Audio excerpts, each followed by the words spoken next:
Welcome to yet another episode, another live episode, Pound for Pound Boxing Report, episode 374.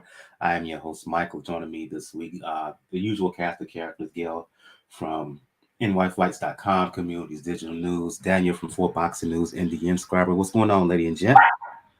Folks, I am feel. I am very feel tonight on the Pound for Pound report. Indeed. A lot. We've been ripping and running. Sorry for the late start. My apologies, but here we are. For those who are new to Pound for Pound Box Report, Pound for Pound Box Report, live YouTube show, podcast, site/blog, discussing all things boxing. The motto is: when boxing is good, we will talk about it. When it's bad, we will talk about it. Bottom line is, if it pertains to the sweet science, it will get discussed. It will get talked about. If you want to find out any and all info regarding the show, please check out this. Please go to the site p4pboxingreport.com.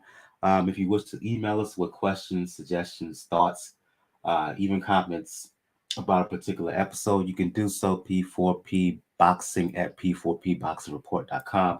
On the site itself, you will find links to where to check out all things pound for pound boxing report all over the social sphere, links to the Facebook page, links to the YouTube channel, links to the Twitter, IG, Tumblr page, also links to find the show on podcast platforms, be it Apple Podcasts, be it uh, Google Podcasts, be it Spotify, Anchor, everywhere else in between. Pound for Pound Box Report, you should be able to find it on all available podcast platforms. Also, links to where you can donate. I have Cash Me and PayPal donation links. Let donation be the best nation. If you have a little bit of spare change on hand, if you'd like to contribute to the show, we will greatly appreciate it. It'll help the overall production, particularly behind the scenes. Um, Last but certainly not least, link to the Beachbody On Demand page. We're still in summer, even though summer is coming to a close. If you like to get your body right, if you like to get if you're concerned about your health and wellness, please check out Beachbody On Demand.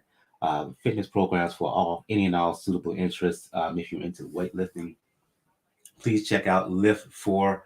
If you're into like hardcore functional workouts that really challenge you, please check out 645, 6 weeks of the work, Asylum, Insanity series, the Insanity Asylum series, the P90X series. They still work even in 2022. They're still excellent programs. Get BYOB, Bring Your Own Body, Bar Blend, Morning Meltdown, Pio, which the ladies really like. If you're looking for a boxing specific program, please check out 10 Rounds. That is a 6-week program, 5 days a week of workouts, 3 days devoted to boxing based cardio, 2 days devoted to weightlifting. I've gone through it a few times and I really like it. At the very least, check out Beachbody On Demand for the free 14-day trial. Should you access that, you get for 14 days, you get free access to any and all programs on Beachbody On Demand. Let's get things going. One main fight to talk about, but there's a lot of news in particular, and there's a lot of fights to break now. But let's get recapping one fight of notes, and that is the return of Teofimo Lopez. We all know the story of him at 135, how he beat Lomachenko. We got some late breaking news on Lomachenko. Just Gail and Daniel, just remind me and put it in the chat when we get to private chat when we get to the news segment. Anyway, Lomachenko, Teofimo beat Lomachenko December 20. Beat Lomachenko, right? Had that lengthy layoff and where he got into all kinds of squabbles with Top Rank and whatever. Finally returned to the ring November last year to fight Kambosos. Lost. He's returning to the ring at 140. Did so Saturday in Las Vegas, I believe it was. Fought Pedro Campa. Scored a 7th-round stoppage, Gale. Campa was in his face in the early rounds, but you can see kind of the rust start to wear off. You found Teofimo getting more comfortable. And once he got more comfortable, he was able to land with more and more shots. The jab started to work, the combination started to work, and everything started to flow. And once he began to open up on Kappa consistently, you can tell the fight was going to end soon.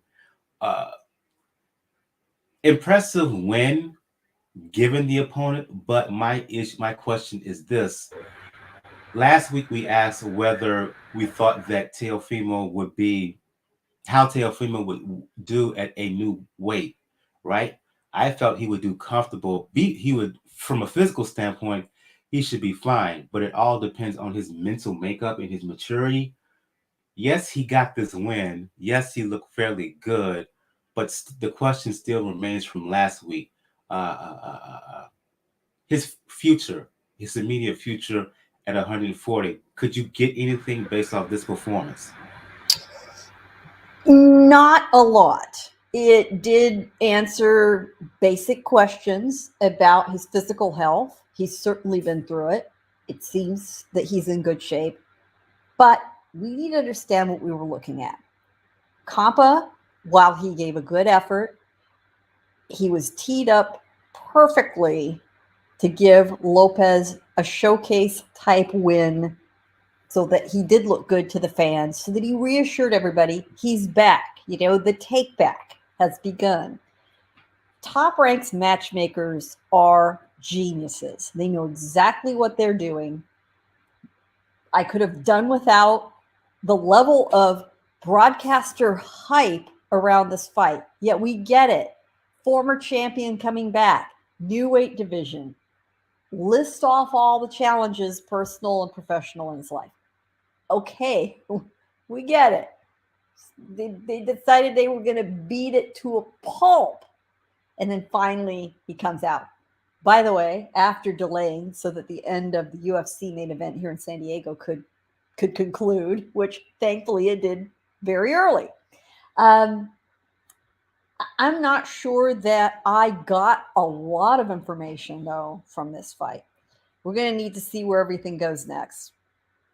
I am concerned that Lopez and his father, and they're a package deal, folks. That's the way it is. As Junior has said, ride or die with Dad. So any of you thinking he's going to hire another trainer, you just turn your brain cells to some other kind of thinking. That's not happening. And I am not completely convinced he's left a lot of his problems behind him. We're going to need to see another few fights. He does have a lot of options. Those options will change tremendously as Josh Taylor either bleeds off belts or puts up defenses, mandatory defenses. And we heard a lot of those options after the fight, which I'm sure we'll discuss here shortly. But this fight sort of filled in the negative, if you will, and it tells us that he's healthy. It tells us that he's ready to climb the ladder again. Can he do it? Well, he didn't get tested all that much on Saturday. Let's see what he looks like in the next 6 to 8 months and who his next opponents are going to be. Overall, the fight was it went just the way the top ranking ESPN wanted it to go. Daniel Gale raised some questions whether Teofimo is quote unquote back, right? But at the same time, she talked about him having options, and the truth is, despite the controversy that often surrounds him, particularly outside of the ring, he made his debut at 140, and he instantly becomes a main draw in that division, right? You saw 140-pounder fighters mention his name on Twitter and on Facebook during and after the fights. Gail also mentioned opponents. Teofimo mentioned that he's returning to the ring in December 10th, I believe, at Madison Square Garden. Possible opponents. One could be Ona Barbosa, who was in attendance. ESPN interviewed him after the fight during the post-fight show. Would it be presumptuous of me to say it's not a coincidence that Barbosa was there, and more than likely he's going to be the next opponent for Teofimo? No, because that's usually the top rank MO. to always line up the next opponent right around that time, have him watching, be conspicuous, pretty much bring credence of what Top Rank wants the match to be. However, there was also another person watching in that fight. That's Oscar De La Hoya. And we have to see how serious he is about it. He is making a case and making a fight between Lopez and Ryan Garcia because Mr. Magoo can see they're never going to get the tank fight. So that's going to be an interesting avenue when it comes to opponents, and I'd probably lean more towards Barbosa. It really just depends on what they can do, what Golden Boy can do with Ryan, or what Golden Boy's willing to give up. Because even this fight, even though you have two fighters with pretty decent social media presence, Teofimo had the belts at 135. So he's obviously going to be the A side of the equation. The main situation when it comes to Teofimo, and Gail did allude to it, a lot of it is, he looked good in this fight considering the opponent. Campa was there to give him a good test, to see if he can take him to a little bit of deep water, but there was no risk of him actually losing that fight. The question's going to be, though, can you shake off any other rust you have in there? Can you square all your ducks in a row if Teofimo's going to stick with his dad, the way Gail was saying, to have a fight in December? Because that's not a lot away, folks. We're already in mid-August. That only gives us 4 months. So it shouldn't be that issue when it comes to training camp, but it does open a lot of questions because Campos is a serviceable opponent, but it doesn't answer the other questions where if the opponent is Taylor or Rougarou or Ramirez. So there's some good questions that have to be asked when it comes to Teofimo still. It's a good outing. Probably Barbosa's going to be the one that gets the spot of the Garden unless Oscar makes a decent play, which if they don't get the tank fight, which like I say, I would think Mr. Magoo would say that they're not getting the tank fight. As long as you get the good ending, we can have a very interesting fight at the Garden. Indeed. I question. I mean, I know De La Hoya was there, but I question whether they could make a fight between him and Garcia. It just seems that, in my opinion, that because Barbosa's there, he more than likely is the next opponent. It will be a good matchup. They try. Correct me if I'm wrong, everyone, but weren't there attempts to try to make a fight between them two earlier this year before they settle on Campa? If they try to return and make that fight, I'm not mad at it. On paper, it's a good fight. I think it will give Teo a good test, and I think Barbosa, depending on how he approaches the fight, he has a good chance. He has a more than decent chance of winning. I want to see it. Let's move on and kind of transition to the news. This is kind of connected to that card, right? Between Teofimo and Barbosa. I'll go to you on this one, Daniel. During that broadcast, they interviewed Senicia Estrada. We talked about it before. She has split with Golden Boy, recently signed a multi-fight deal with Top Rank. She said her ambitions are to, first of all, to the ESPN crew, do a better job of doing an interview, conducting an interview, and asking some decent questions. And respect, put some respect on her name while you asking those questions. That was just piss poor.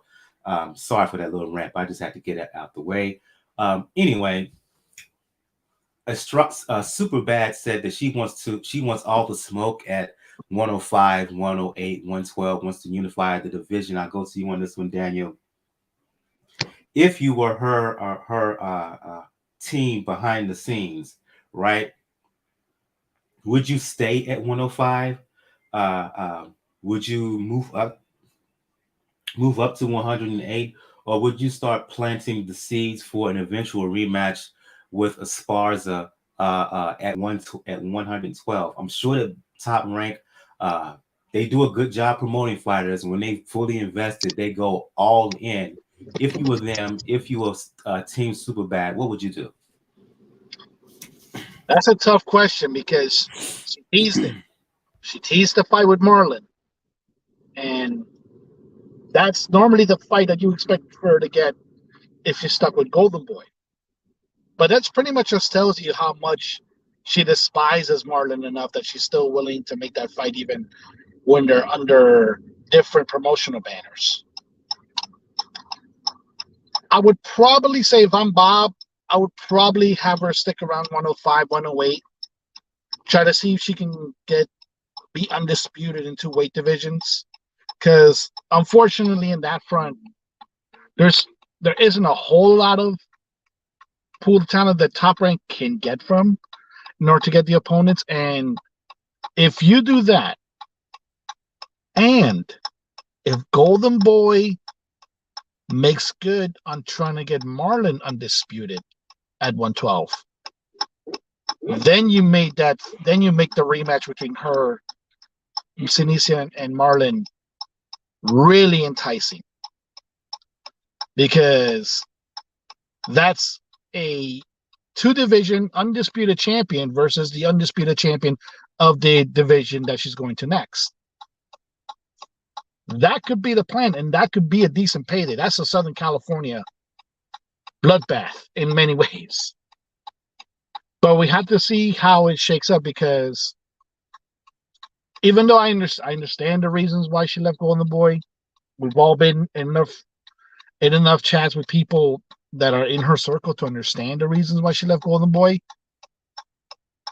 Going with Top Rank at this stage, given the opponents that you could probably get at Top Rank, makes it a little bit leery. That's why I thought when she left Golden Boy that she would go straight to Eddie Hearn. But it's going to be interesting to see. But I would stay with like 105, 108. Try to keep that fight with Esparza marinating a little bit, because, like I said, undisputed 1-weight division versus undisputed another weight division. What can go wrong?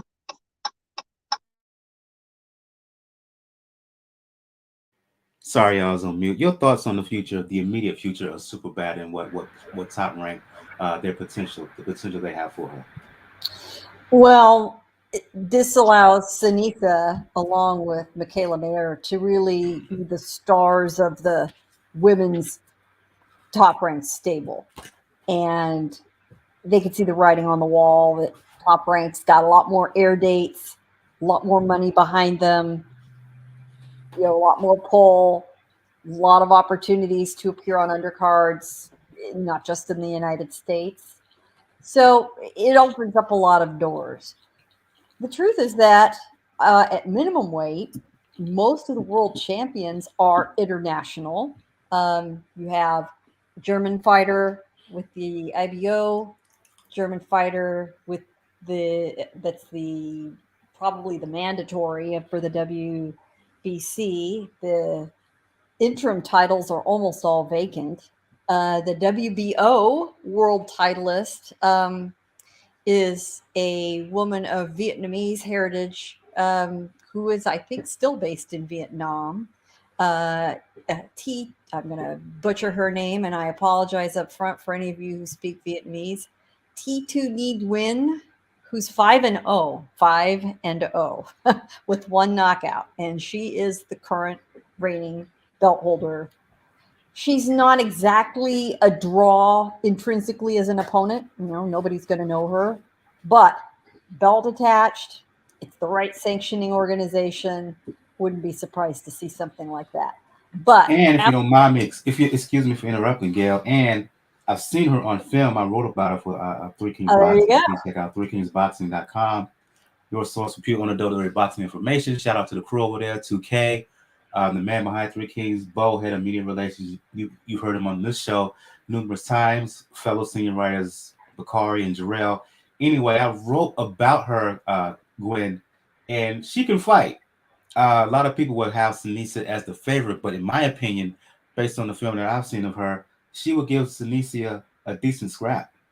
Yeah, and she is teed up for a unification fight in Costa Rica the weekend after Labor Day. So, very intriguing potential there. She's young, 25, orthodox, about the same height as Sinisa. So it would make sense. What Top Rank's going to need to do is figure out ways to keep Sinisa busy, whether or not it's in or out of the ring. So they're going to have her ringside, I'm sure, a lot. She's going to be all over the damn place. I wouldn't be surprised if she shows up in San Diego this weekend, as she showed up in Vegas last weekend. Even if she's not on TV, make the rounds, say hi to everybody, stay top of mind. Because they're going to want to tee that rematch with Marlon up just yet. This is one of those, dare I use the M word, marinate. But in this case, they do want to build a pathway toward that. And it's completely doable. Oscar and Bob do plenty of business together these days. I'm sure they'd love it. I'm not sure that Golden Boy wants to give Marlon up quite yet before she's had another fight or two at the top of the food chain. But in a rematch, Estrada smokes her. I mean, do we have any doubt? Anybody? Marlon has certainly improved, but not Again, I'm not not even enough. sure that Esparza truly wants that fight. I don't know. I think for the good of the whole and in deference to her new promotional company, she would do it if asked. She would certainly make it worth her while. And the hate is real, folks. The hate is real between those two. So that might drive her forward. It isn't a fight she needs. Esparza needs it far more than she does. And maybe Top Rank feels like they need it. So we'll see what happens. The good thing is she's got options. And thankfully, at the lower weight divisions, there are more potential opponents that are worthy, more belts, and not a lot of them are behind any firewalls, promotional firewalls. That's the really good news. So I think we can look forward to seeing Estrada with sort of a welcome to the Top Rank family fight here in the next couple of months. Hey, maybe she'll be on that Heisman Trophy undercard with Lopez. Yeah, that would be a good look. And if Mayer were to defeat Alicia Baumgartner, a women's headline co-main event with Mayer, Estrada, Mayer, whoever is the main event on that would be a good look too. Either the end of 20 this year or early next year. You mentioned future possible opponents for Sinisa Estrada. You mentioned TT Gwynn, who's going to fight, I believe, Yocosta Vale later on this year. Also, you mentioned Esparza, another a fighter I would like to throw in the mix is unified champion at 108 pounds, WBO, IBF champion Evelyn Bermudez of Argentina, who I think is a really good fighter as well, taller than Sinisa, longer arms, and she got a little bit of swag to her game as well. So I think that would be an entertaining fight also. But in terms of the future, there's a lot of options for her. Just like we mentioned, there's a lot of options for Teofimo. We'll see what Top Rank has in store for her in the next few months. Let's move on to some more news. Here's going to be a lot of news to talk about. Let's go with the late breaking thing that broke that I saw right before hit that live button, and that involves Vasyl Lomachenko. Gail, going right back to you. We know the situation with him earlier this year. He was in his homeland of Ukraine with his comrades as his country is still in war with Russia, right?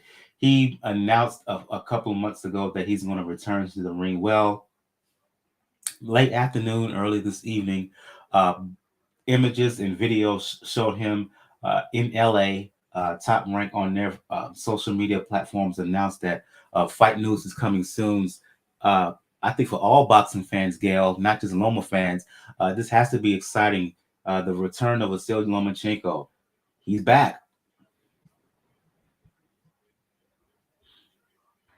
He is back. He rolled up in Los Angeles, where he's got a second home. And I might have said Las Vegas, but I meant Los Angeles. Yeah, my bad. yeah. Very, very smart of Top Rank to make a big splash over it. I mean, the news is only that he's back in LA. I mean, that is it. It's not as if he's got a opponent named, fight teed up.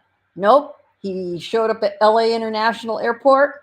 I've got some photos of him, driving off. He looks good. He looks happy. He looks a little broad in the face, but hey, he's been out of the ring with very important business to take care of in his homeland. And I'm sure we'll start seeing him ringside. In fact, I would also not be surprised to see him down in San Diego, 100 miles to the south on Saturday night, just to make the rounds, because he's been gone a while. This puts him in position to start training and be available as the cards all shuffle on the deck around the lightweight division to see who ends up with what sort of dance partners. It is really good to have him back. It's especially good to have him back safe, sound, and healthy.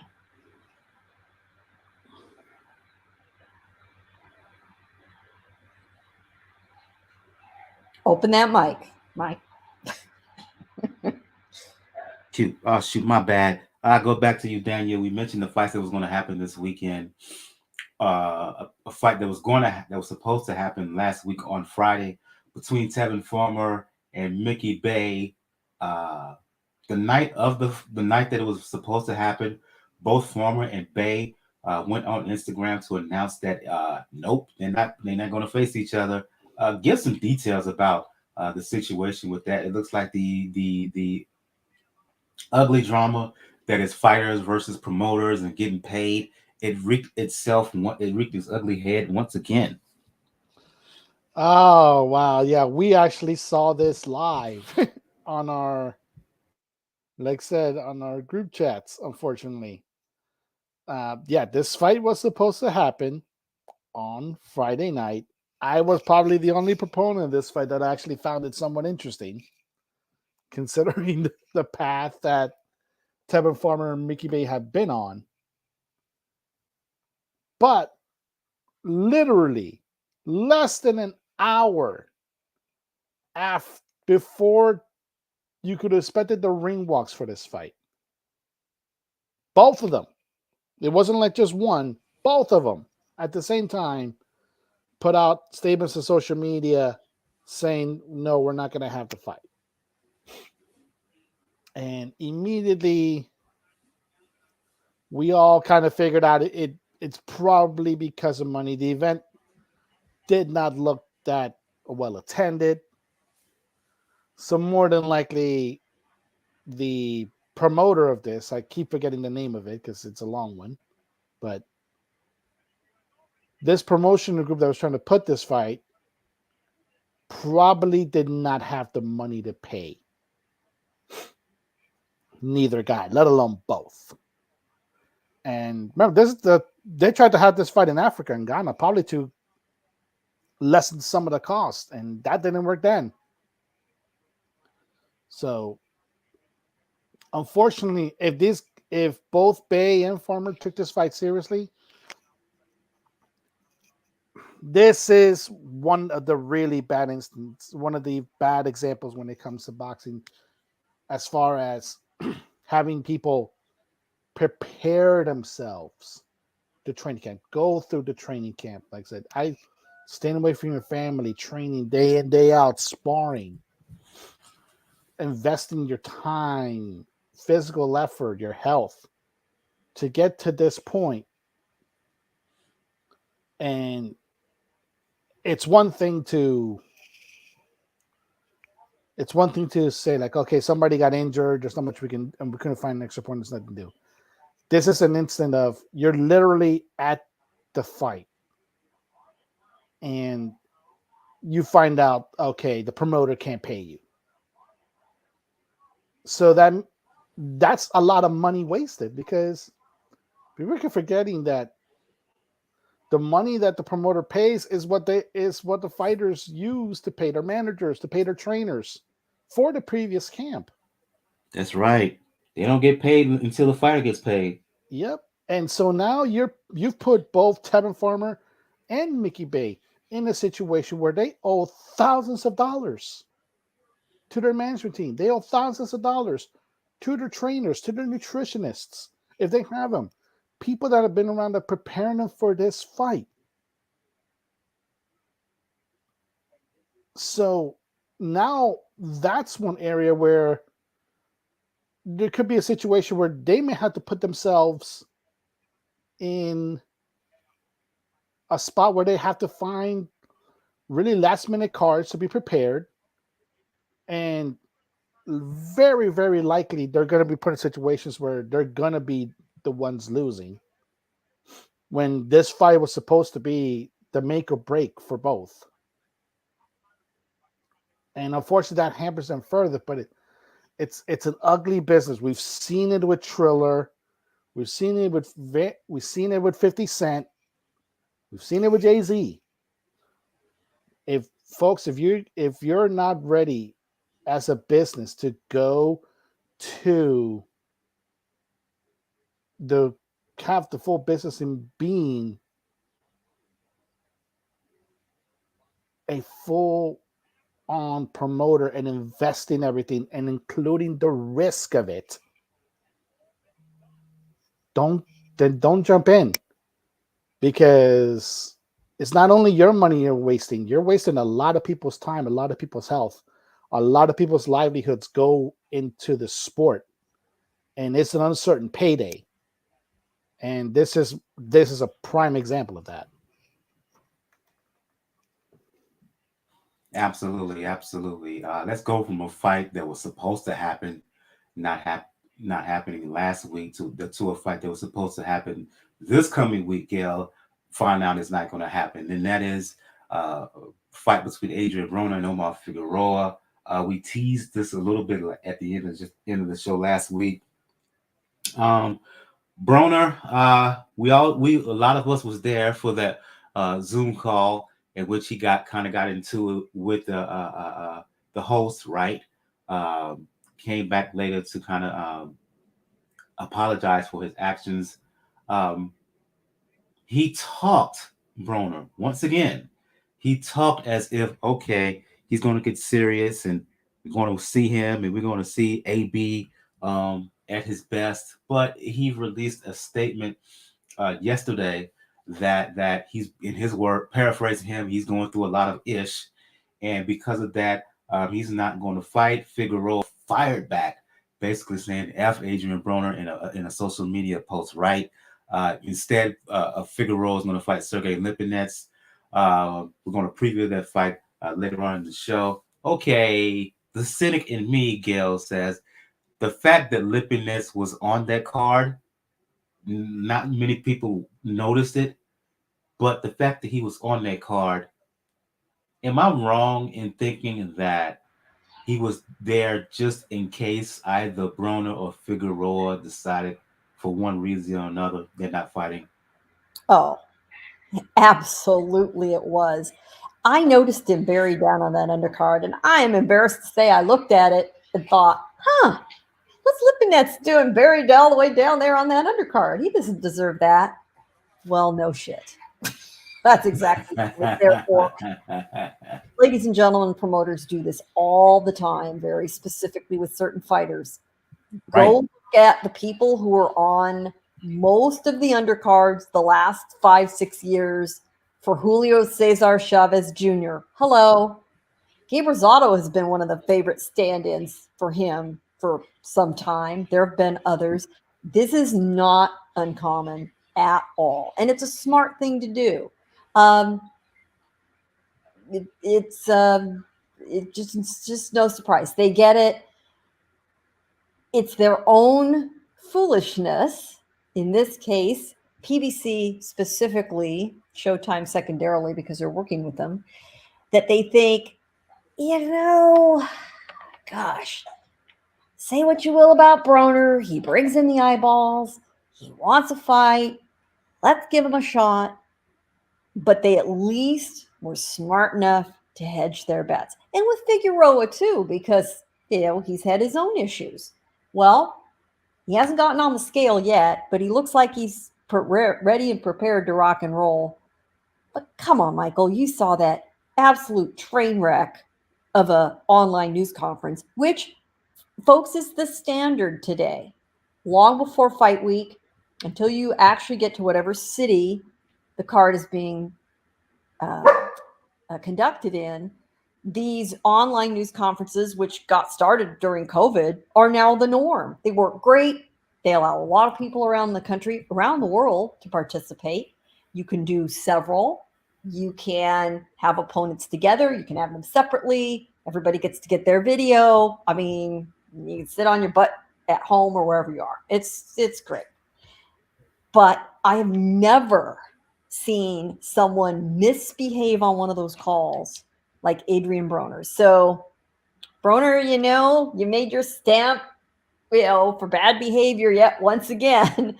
The host was Brian Custer, who handled it as well as he possibly could. Custer's a pro.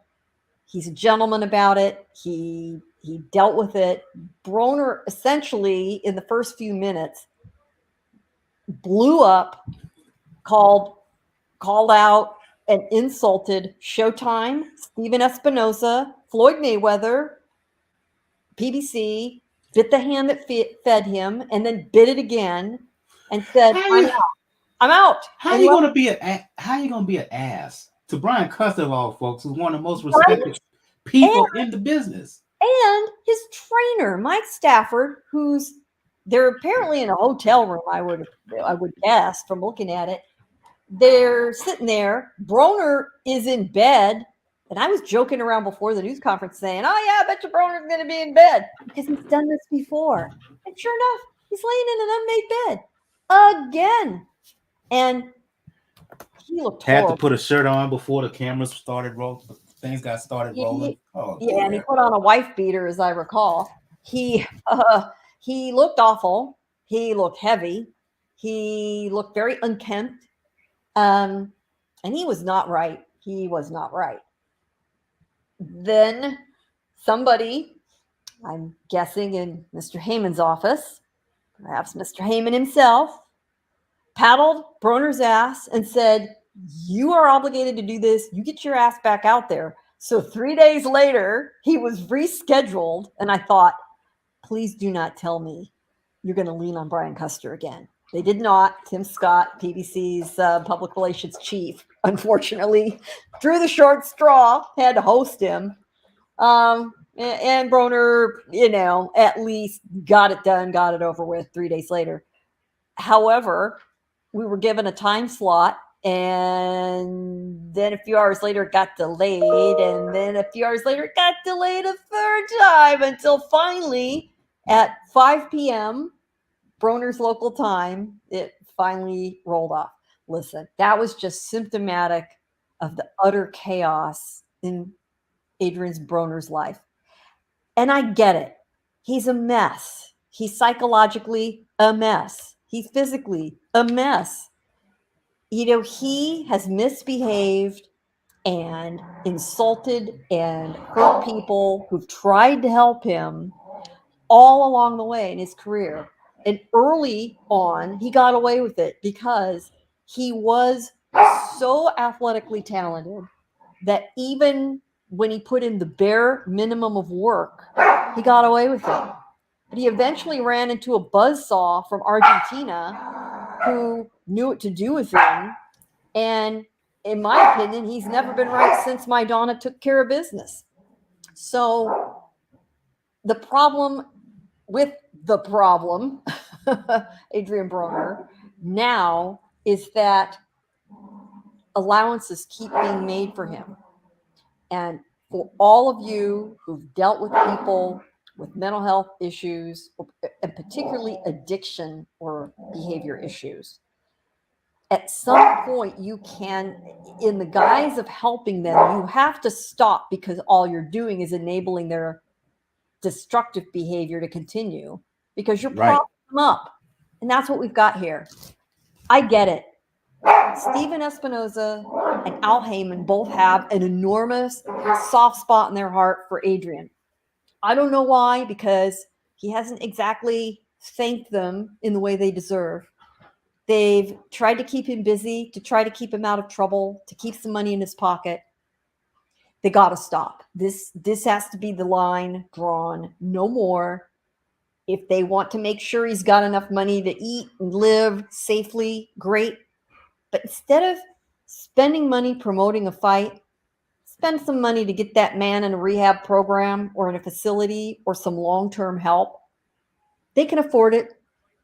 Broner certainly returned their investment over the years. Now it's time to take care of that guy, and he needs to be out of boxing.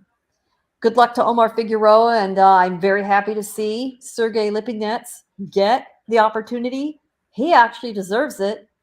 And honest to God, I think this is going to be a far more interesting and fan-friendly fight. I have no more to add to that. I don't think there's little else that needs to be said regarding the situation with Broner. So we move on. I'll include both of you into this next news story. I'll start with you on this one, Daniel. We made spent a lot of time discussing Tyson Fury on our episode last week. He announced that he's coming back, talked about a possible trilogy with Derek Chisora. Well, a week later, Fury has turned around and said he's retiring again. He's given up his Ring Magazine belt. WBC is proposing that he also give up that title as well. I think they gave him a time period. I think August 20th. I can't remember the time. Late August for Fury to give up that belt for him to come to a decision. Excuse me. Fury, 1 minute he's saying he's coming. He's hinting that he's coming back. The next minute, the next week he's saying nope, he's done. He doesn't want to fight anymore.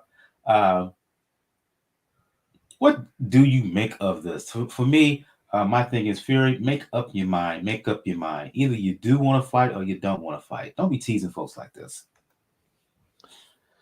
Well, the funny part is, it's unfortunately, this is a situation of, I want to do it, but I don't want to suffer the consequences for doing it. Because Fury retired, and we know the main issue for him now is pretty much trying to get into the country and stay here, because the U.S. government is using him as a little chess piece in their game against Daniel Kinahan.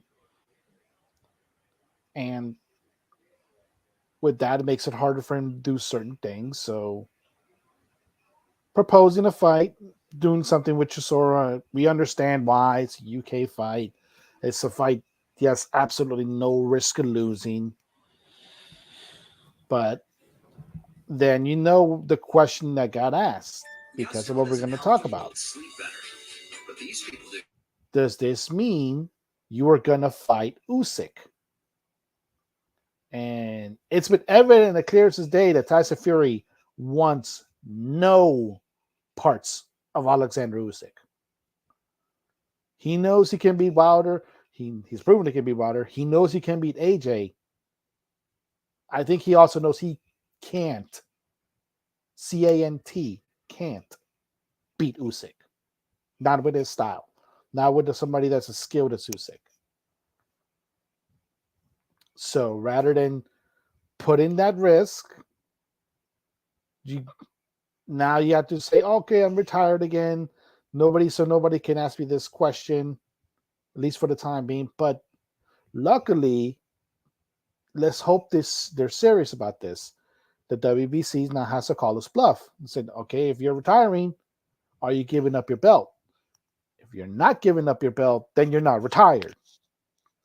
Then you're just waiting to see what's going to happen between Joshua, AJ, and Usyk. And unfortunately, that's the story right now when it comes to Fury. Nobody outside of Deontay Wilder's accountant right now at this stage would probably want to see a 4 fight between the two.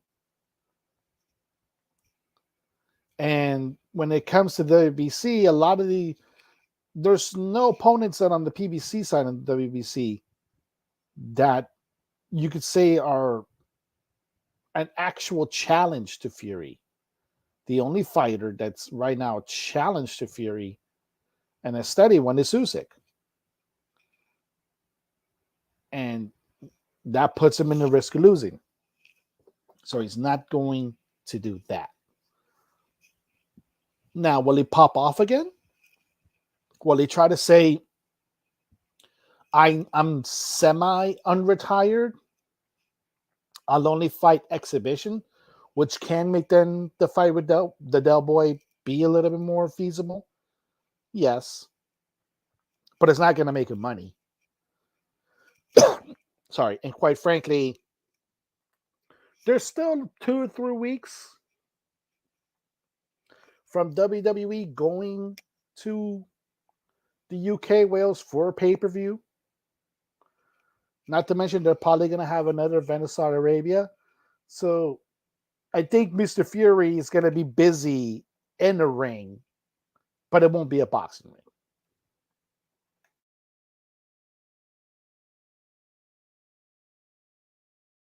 Call me a cynic again, Gail, but in terms of Fury, is it just the case of him hoping that Joshua wins the rematch with Usyk?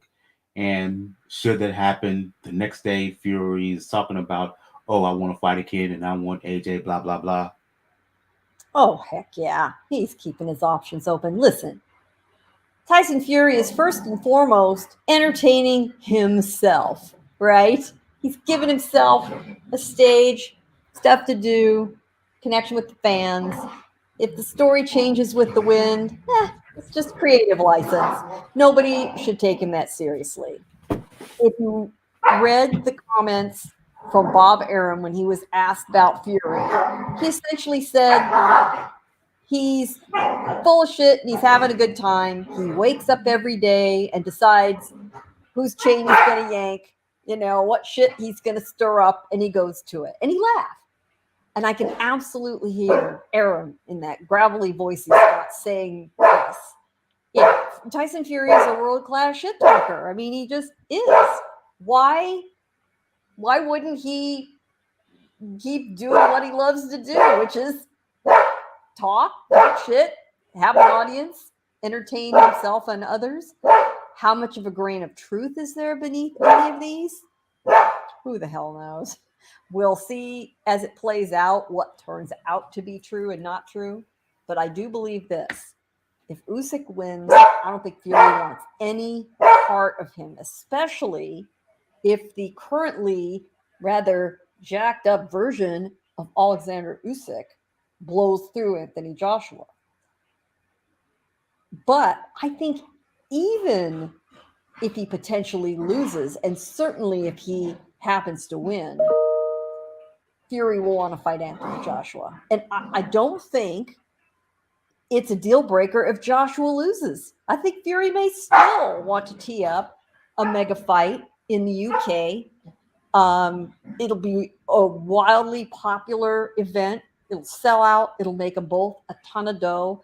And what is Anthony Joshua going to do after he's lost to Usyk twice? Fight Tyson Fury for a whole bunch of dough?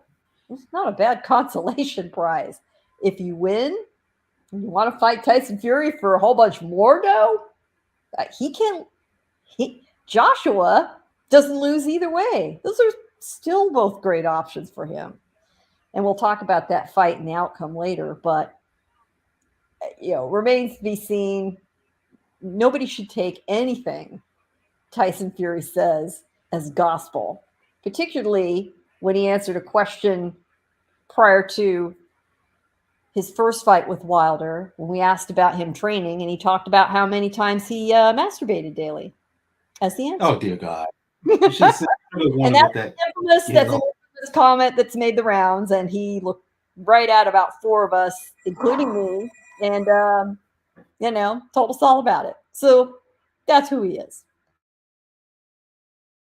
Indeed, and I see even Gail's dogs are skeptical or cynical at this latest announcement retirement from Fury. I think I can speak for everyone here in believing that Fury is eventually going to come back in the ring sooner or later, and if AJ wins the rematch this coming weekend, for sure, Fury will be on social media, on Twitter, on IG in some capacity.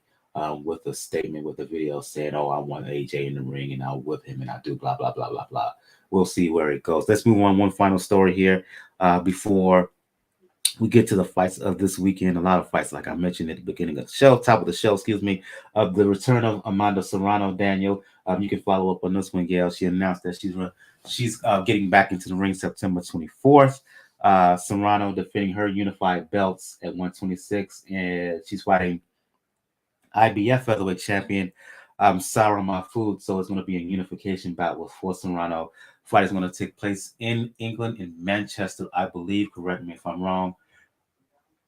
The fact that she's not going to fight Katie Taylor next up do you consider this a good, an acceptable alternative? Well, if her goal is to be undisputed, then yes. Because then it's a title unification that gets you closer to the goal.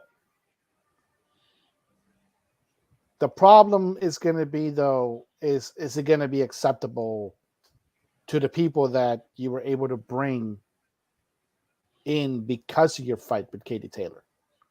Because if you're going to fight in the UK, you know the chance that you're going to get. You're going to get the Katie chance. Even though we all know Katie lost that fight. But at the end of the day, and they're going to go and they're going to chant it. And on one end, it's smart, but on the other, if you're already in the UK, you might as well just have fought Katie again. But the other question is, and this is always going to be the situation, what's the money?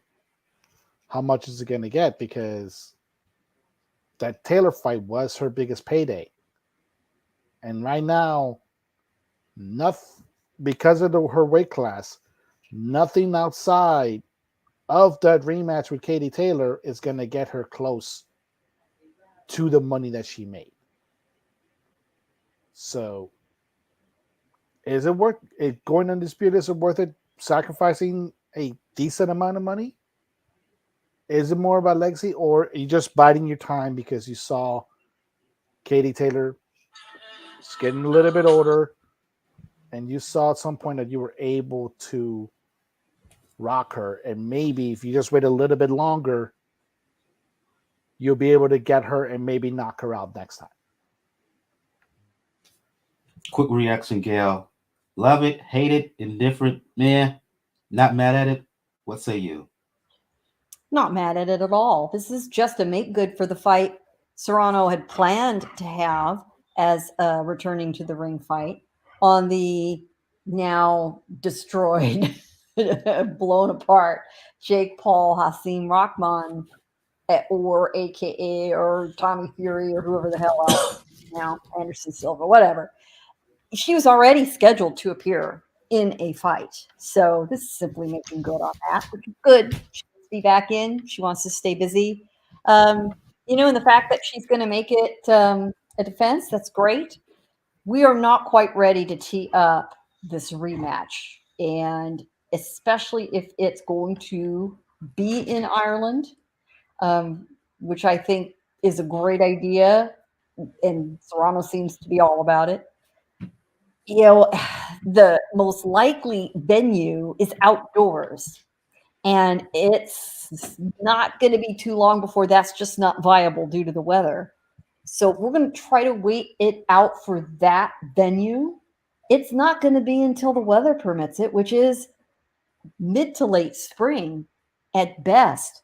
I am always in favor of a fighter staying busy, particularly one as skilled as Serrano for whom not a whole lot of opponents are very dangerous to her. I mean, shit can always happen, but heck, she could also get in a car accident, become ill. I mean, she can't put herself in a bubble. So I just assume that she's fighting a fairly safe fight, keeping the fans entertained, keep earning that paycheck. Time waits for nobody. And it kills me to see these athletes sort of sitting around for the perfect opportunity. You do not know whether it's ever going to come, and something could happen to Katie Taylor between now and then as well. I don't want to speak it into existence, and I certainly don't hope for it. Of course not, but they need to keep moving forward. Rest and rest. It's always a bad idea. Too many instances in the past of fighters dancing around fighters, promoters, managers, even networks dancing around a fight, a potential big money fight, only for fighter A or fighter B to lose or circumstances to happen. Bo Riddick Bowe, Lennox Lewis comes to mind. Tracy Harris Patterson, Kennedy McKinney comes to mind for fans of the smaller weight fighters of a certain age who remember the 1990s when this is getting into some boxing nerddom here, but when there was a proposal for those two to fight at 122, what happens? First, Patterson loses in August, and then later on that month, Kennedy McKinney, he loses his title over in South Africa to Vuyani Bungu. So you don't want that situation to happen, particularly now, given our climate with all the stuff going on in the world post COVID-19 and whatnots, and other viruses and whatnot that have been popping off and are rising in numbers. Strike while the iron is hot, and all parties involved. Team Taylor with Hearn and Matchroom, and Serrano with I'll say it here, Jake Paul, and the folks surrounding that. Bruh, don't mess around with Serrano. I know you think you know it all, and because you made a lot of money and whatnot, but you still inexperienced in this sport, sir. In the ring and out of the ring from a business side. Don't F up this rematch. That's all I'm going to say. Boxing fans, particularly us boxing hardcore fans and media heads, we will hold you responsible for it if the fight doesn't happen, because Hearn, say what you want about him, he's ready to go. He's ready to go. He would have liked for it to happen later this year, October, November, in Katie Taylor's home country of Ireland, but it was Team Serrano, who turned it down. That's on the record, right? So again, don't mess around on this one. The fight was too good. One of the bigger events, men or women, in the entire sport. A clear candidate for fight of the year, man. Not just for women, but just for the entire sport. Period. It was a rounding success, and they should be afforded for them to fight again, just from a financial stake. They made him over $1 million the first time, both ladies. They deserve to make that much and then some. Give them the opportunity to do it and do what's need to be done behind the scenes to make this fight happen. Sorry for going off on that rant, but I had to get that off of my chest. Let's move on to start previewing some fights here, because as I said earlier, a lot of fights to talk about, so many fights that I'm not even going to have time to mention it here on this particular episode. Let's start. How do I want to do this? We mentioned the situation with Adrien Broner withdrawing. Figueroa is going to fight Lipinets instead. Given that Lipinets was tucked away on the undercard here, we know his story. Right, former champion, kind of looks like he's kind of past his best days against the Figueroa. The argument can be made the same as well. I'm even surprised that he can even get down to 140 pounds at this particular stage of his career. or it may be a catch weight. I'm not sure as of this recording. But the overall fight itself, Gail, what do you make of it? How much did both of these guys have left in the tank? We're going to find out, and they're going to get the opportunity.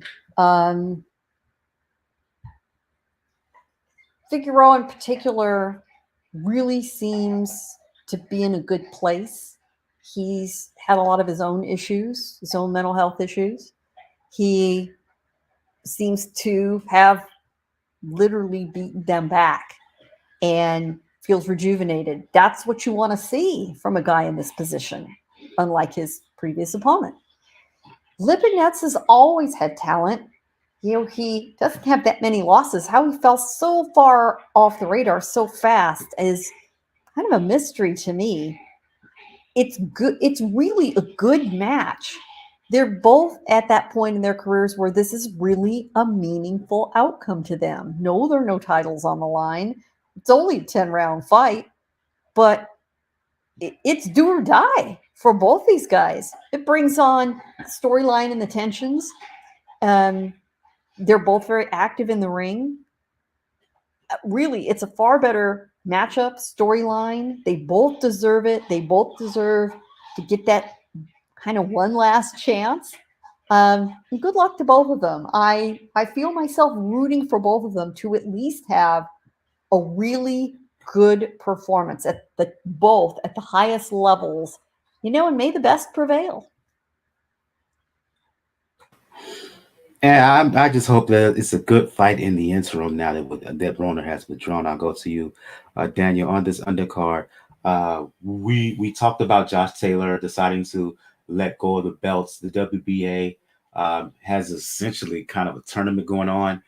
Part of that is Alberto Puello, I believe, is number one contender fighting Akhedov. My apologies for misspelling the name in the description here. I'll fix that later. But I've seen Akhedov before. I think he's a really decent fighter. I like Puello as well. I think this is close to an even matchup. It just depends on styles and who's better on the night, Daniel. What do you make of this upcoming fight between Puello and Akhedov for a world title belt at 140 pounds? Got to give it up to WBA to schedule this pretty soon after Taylor relinquished his belt in order to get that rematch with Catterall.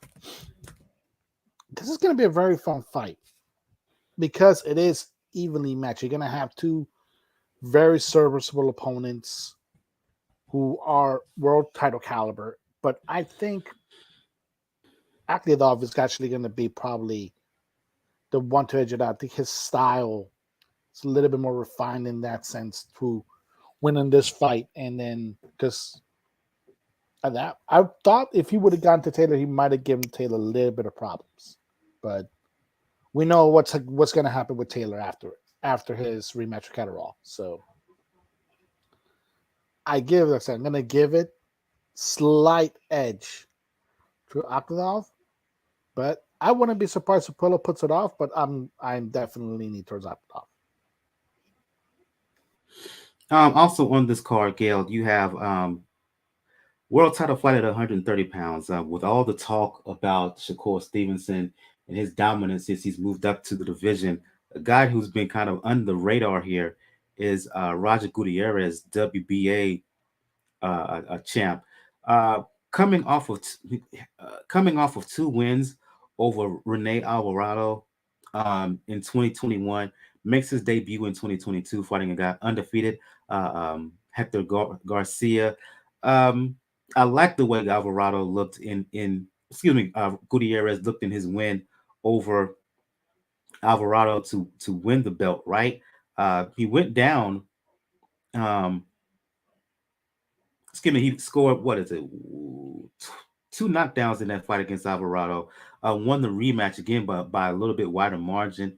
I mentioned how he's been slept on here. Will this upcoming fights against Garcia, will this be an opportunity to kind of showcase for him and kind of put himself in the spotlight here and essentially say, I'm a name that folks should pay more attention to at 130 pounds? I'll tell you what, this is far from an assured fight for Gutierrez. Hector Garcia took out Chris Colbert with relative ease. Dominated him. Yeah, I mean, it was a blowout, unanimous decision. For once, all the judges agreed. I think each of them gave Colbert maybe one or two rounds, and to his credit, if you recall, Colbert said he was the better man tonight. He owned it. He was gracious in defeat, but yeah, he had his ass kicked by Hector Garcia. He is a Dominican fighter. He's 30, so he's no kid. 15-0, 10 knockouts. And when you have a signature win like that, as he did over Colbert, he was absolutely not favored to win that fight. I mean, that puts some wind in your sails. I think he's going into this fight with Gutierrez feeling very assured, very confident in his skills. He proved it against a very well-regarded sort of mega prospect in Colbert. We figured he was on his way to stardom. So Gutierrez has got to be careful. He had a very good fight against Rene Alvarado. That was close but definitive. He clearly won the decision. And that was the second time in a row that he beat Alvarado, because he fought him earlier in 2021. So for the last year and 8 months, the only person that Gutierrez has faced in the ring has been Rene Alvarado. That is not a good situation. And his last fight was a year ago. I think this is a very tall hill for Gutierrez to climb. I think there is every possibility that Garcia is going to do it again and become the new WBA World Super Featherweight Champion. If I was advising people to bet money, which I do not, if I was putting my own money down, which I do not, that's where I'd put it. Are you officially predicting that the title is going to change hands? I am predicting the title is going to change hands. Okay, cool. Those three fights are going to take place on Showtime in Hollywood, Florida. On ESPN, Daniel, in California, actually in Gail's home area, neck of the woods, San Diego. Quickly, Gail, you're going to be in attendance at that fight? I will be ringside for NewYorkFights.com. Went to the media workout, which was early last week, showcasing the three main event fighters, and looking forward to a good crowd in the house. We had UFC there last weekend. We got Top Rank Boxing this weekend. It's about damn time. Indeed. I go to you on this one, Daniel. The headline of that card going to take place on ESPN. Emmanuel Navarette stepping back into the ring to defend his WBO belt at 126 pounds, fighting Eduardo Baez. Here's my thing, Daniel. I can't get the Baez loss to Rais Alim out of my head. Fought most of his career at 122 pounds. This is only his second fight at 126. How is he going to keep Navarette off of him? I don't think he has the kind of high skill set to outbox him. I don't think he has the physical strength or punching power to worry Navarette, not seriously. Navarette, he kind of comes on like a tidal wave, swarms guys with punches all over the place from weird angles that a lot of fighters are not able to anticipate, right? And if Baez can't find a way to hurt this guy, I just don't see him winning this fight. I can see this as Navarette maybe getting off to a slow start, but slowly but surely he comes on and on and on, and eventually wears Baez down and out. Yeah, the choice of the opponent is very interesting. Yeah, because the Alim fight, and then the fight afterwards against Bibas are both majority decisions. So this is an interesting situation where he didn't look impressive enough to the judges to get a split decision or even unanimous. And Aleem, that was a very interesting fight. And yeah, I can't shake it off when it comes to fighting someone like Navarette, who once his motor starts going, it's very hard to stop. And like I said, as tough of a guy as Baez is, as much as before the loss to Aleem, he's been able to have a really successful career. I don't think it's going to be able to do much against Navarrete once he gets a motor going. But at the same time, he might make it to the 4th round because Navarrete at featherweight, while still being a machine, still having that high motor, has not looked as effective at featherweight as he has in 122. But this should be pretty much an easy defense, especially against an opponent that's barely coming off a very, very close loss and who's only having his second fight in his weight division, a weight division that Navarrete luckily has established himself in already. Indeed. And also, as a part of that card, Nico Ali Walsh, is going to be fighting on the undercard. So please make sure to check that out. Going to save the best for last, if you will, or the most anticipated fight for last, and that's the rematch in Saudi Arabia between unified heavyweight champion Oleksandr Usyk fighting a rematch against Anthony Joshua. A lot of hype. Public workout today for the media over in Saudi Arabia. A lot of discussion has been revolving around, Usyk and pictures and video of him of this new body that he has, and a lot of the talk is that Usyk is put on a lot of muscle mass for this fight, and also from AJ's perspective, is he got outboxed for the overwhelming majority of their first fight, and at the final bell, it was AJ who was reeling. Right, had that fight been 30 seconds, 45 seconds, a minute longer, Usyk would have probably put AJ on the deck, if not outright stopped him. A lot of people in boxing circles and on chat rooms are wondering whether it's just whether Usyk just has his number. Daniel mentioned how he thinks that Fury doesn't want to fight Usyk because of Usyk's style. Kudos to AJ for taking an immediate rematch here, but a lot of people are suggesting the same thing in terms of style being in favor of Usyk, just being too much for Joshua, and it's just a puzzle he cannot solve. Can he turn things around?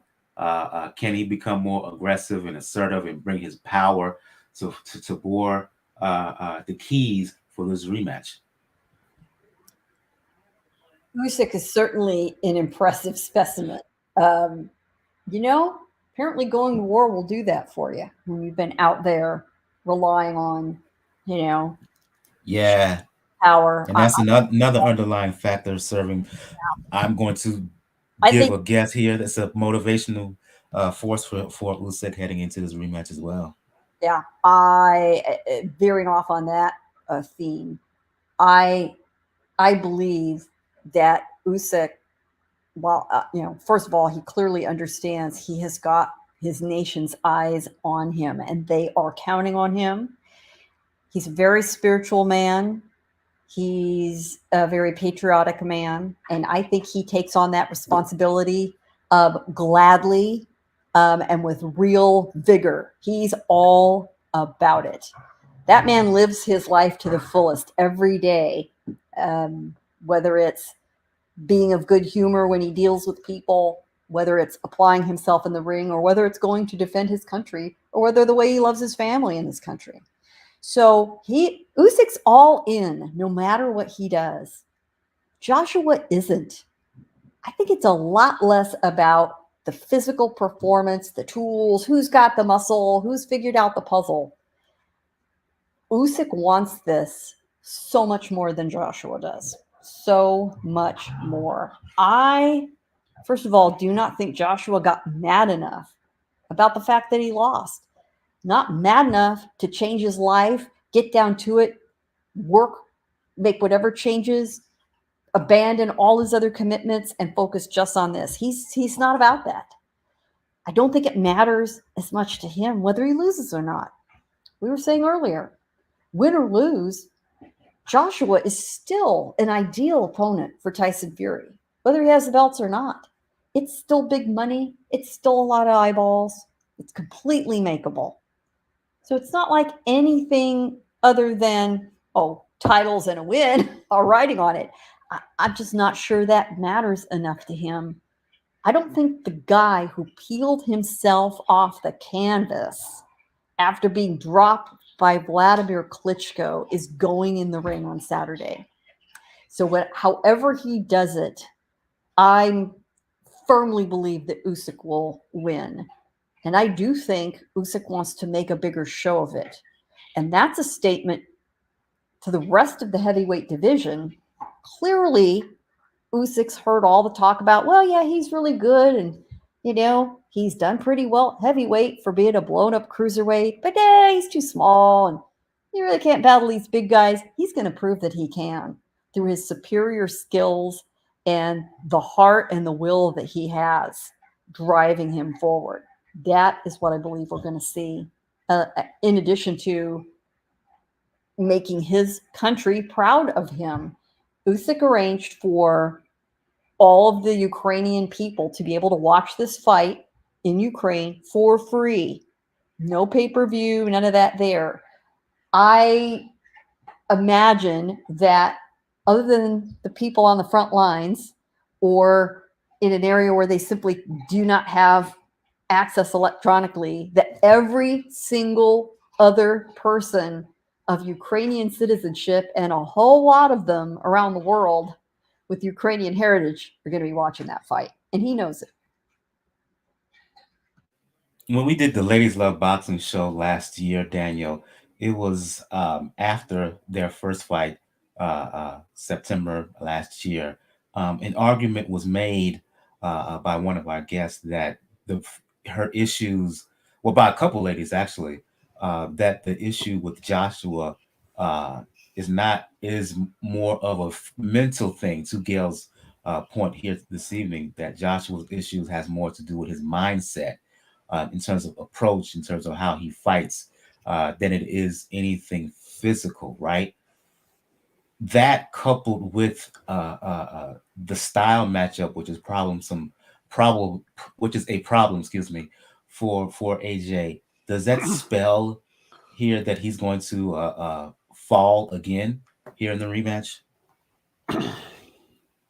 Pretty much every sign that you see into this fight, into this rematch, points in that direction. Because, okay, you took the immediate rematch, and then you had the situation where you started waffling on your trainer, where you're going to stay with McCracken, where you're going to move somewhere else. He kind of decided somewhere in the middle with like a semi-Frankenstein team of McCracken and Robert Garcia. Now, Robert Garcia, like I say, one of the best trainers in the sport. We all know his style. We all know his camp. Here's the problem, though. Unfortunately, this is the problem when it comes to AJ.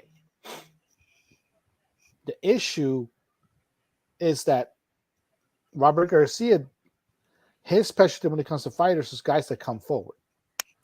High punch output. Make sure you get in.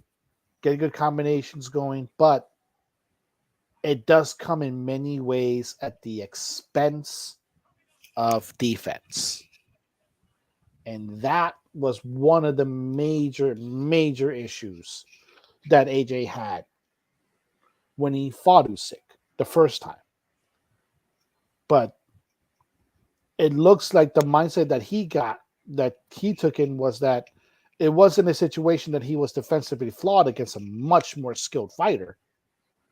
Is that he didn't put pressure enough. He didn't try to swarm Usyk enough where then he could get a knockout.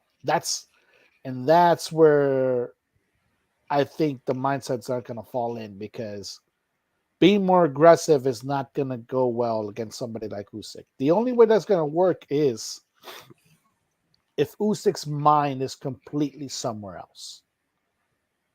And given what he's, like I said, what him and his country are still going through, there is a slight chance of that. But there's also a maniacal pride that Usyk has in being Ukrainian and bringing honor and respect to that country, especially now. So even though there's a chance of it being a distraction, I don't think it's going to be much of a distraction. I agree with Gail. I think it's going to be much, much more of a motivation for Usyk. And unfortunately, with Joshua, said if he would have picked somebody else with this Frankie Timias going, if he probably would have picked somebody like Joe Diaz, maybe even somebody like Virgil Hunter, even though Virgil Hunter fighters don't really turn out that well. Somebody like that, Joe Diaz, Virgil Hunter, Joe Goosen. I throw in Derek James in there as well. Derek James, excellent example. Even I'll throw it out to the left field, Bomac. Even if you throw Bomac in there. Not him. No disrespectful, not him. Tell Outside of Bud, who has he been outside of Bud Herring? Who has he really been successful with? Exactly, but you're not. But the thing is, you're not going there knowing full well you're going to be the full trainer. We know McCracken's still in the mix. You're just mainly there as a consultant, and Bud gives you a lot of cachet when it comes to that resume. But like I said, if you would have picked anybody else or a few people other than Robert Garcia, despite that I love Robert Garcia as a trainer, it doesn't show to me that AJ takes seriously the issues that impacted him in the first fight. It just looks unfortunate. He's listening to the part circle that's saying, you should have just swarmed him. You should have just blitzed him. He would have fallen down because he's just a blown up cruiserweight. And that ultimately may be his undoing.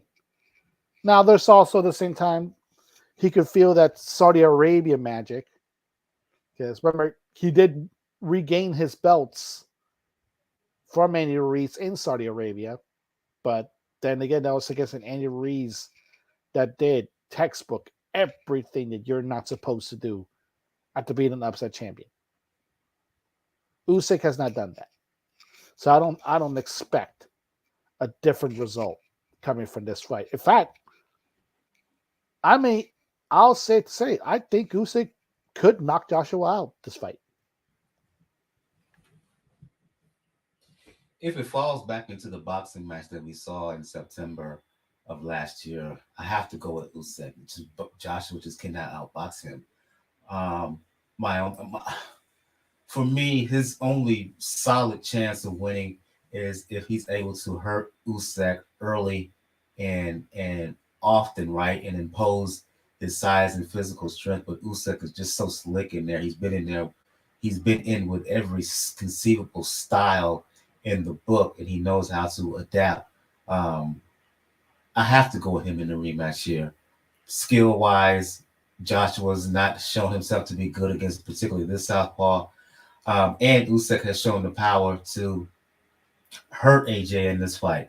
I have to go with him. I don't know if he'll be by decision or knockout, but unless Joshua lands something big, something hard, I have to be a three-way consensus here, and side with one Alexander Usyk to get the rematch win and retain the belts. And I think we're going to start to shut things down on that note. If you like what you heard, either live this evening or if you're listening to us at a later date, please make sure to hit that like button. Please make sure to subscribe if you're checking us out on YouTube. It'll help the overall algorithms in regards to the show, and it'll get us close to being monetized if you're checking us out on podcast platform, once I finally get up the episodes up on podcast platforms like Apple Podcasts and Anchor and et cetera, please hit subscribe to us there as well.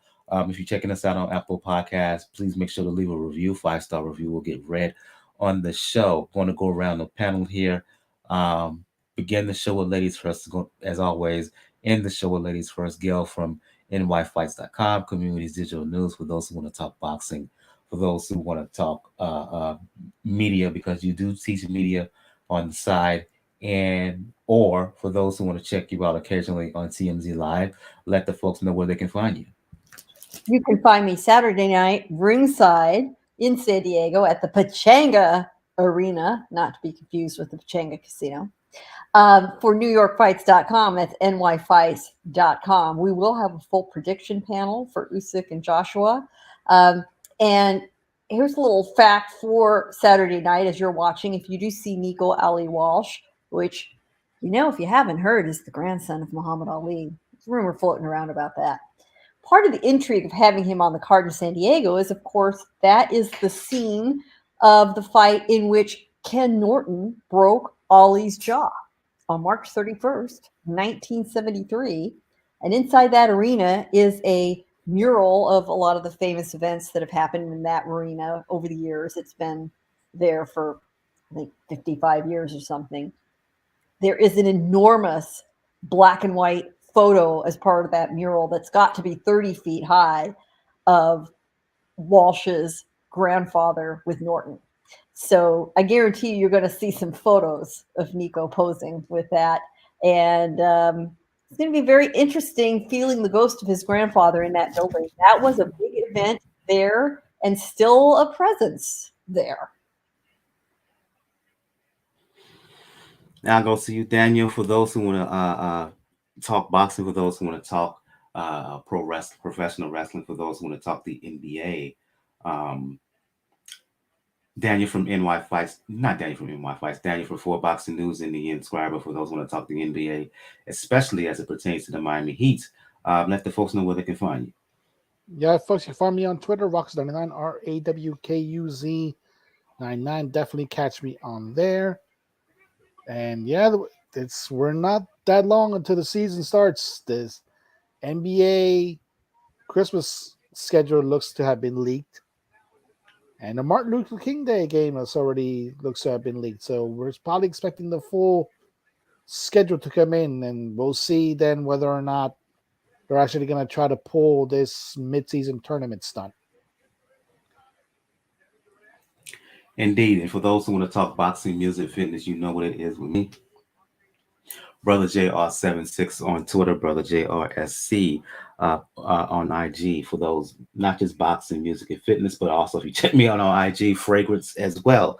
As I said earlier in the show, you can check out all things Pound for Pound Box Report. Please visit the site, p4pboxingreport.com. If you want to email us, you can do so, p4pboxing@p4pboxingreport.com. On the site, you'll find links to where to check out the show on all social media platforms, links to the YouTube channel, links to the Facebook, IG, Twitter, Tumblr page. Also links where you can check out the show on all podcast platforms available, where you can donate. Got Cash Me, PayPal donation link, and also links to Beachbody on demand. At the very least, check out the free 14-day trial, where you get 14 days of free access to any and all programs on Beachbody on demand. And again, if you're looking for a boxing specific fitness program, please check out 10 Rounds, 6 weeks, which is a 6-week program, 5 days a week. 3 of those days consist of boxing-based cardio. 2 of those days consist of weightlifting / resistance work. On the next episode, we will do a recap of the triple header on Showtime: Figueroa and Lipinets, Puello and Akhedov, Gutierrez and Garcia. Brandon Lee, undefeated hard-hitting junior welterweight, is also on that card. We'll do a recap of Emmanuel Navarette and Eduardo Baez on ESPN in San Diego. We may talk Nico Ali Walsh as well, and we will do a recap of what is a pretty sizable card in San Diego, the rematch between Usyk and Joshua. We didn't mention it here on this particular episode, but Callum Smith is fighting on that card. Philip Hrgovic is going to fight Zhilei Zhang. IBF heavyweight eliminator Bao Jack is fighting on that card as well. Next week, it'll be more than likely be just mostly recaps because there's so many fights that's taking place this weekend. So we would touch on all of those fights and preview Jose Pedraza fighting Richard Comey on the 27th in Tulsa, Oklahoma. Big Baby Anderson fighting on the undercard there. So yeah, I want to thank everybody who checked us out this evening. Again, if you like what you've heard, either right now on YouTube or you're checking us out at a later date, please make sure to hit that like and subscribe button. For Gail from Communities Digital News, NY Fights, for Daniel for Boxing News and the Inscriber. This has been episode 374 of the Pound for Pound Boxing Report. This is your host, Michael. We'll see you guys next time. Everyone have a good evening. Good night.